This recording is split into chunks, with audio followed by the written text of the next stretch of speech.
一朝早就嚟到威尼斯啦。以前咧就淨係睇澳門嗰啲假威尼斯啊嘛，今次有機會真係親眼睇呢個威尼斯，真係一見難忘啊！首先嚟到咧就係聖馬可廣場啦，呢個聖馬可教堂啊，金碧輝煌，歎為觀止啊，大開眼界。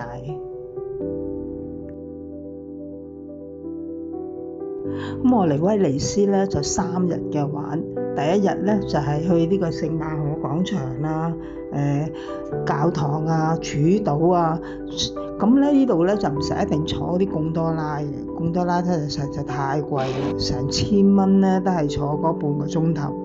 咁你可以搭嗰啲公共嗰啲船咧，就可以買2日套票啦。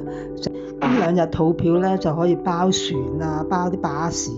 咁多數都係坐船嘅，1號線、2號線咧就可以遊覽晒整個威尼斯，好享受嘅。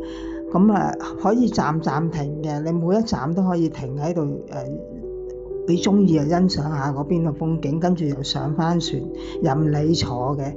咁我咧第一日咧就喺主島同埋聖馬可啦，第2日咧我就去咗呢個彩虹島同玻璃島啦，第3日咧我就冇坐船啦，我就喺佢嘅主島入邊嗰啲小巷啊、街道啊，入邊好多精品店啊、藝術啊、畫廊啊、商店啊，好多嘢睇，好精彩嘅，我就喺嗰度穿梭咯。以前成日聽人講話威尼斯水都魅力非凡，哇！如果親眼見過咧，真係你會好留下好深刻嘅印象。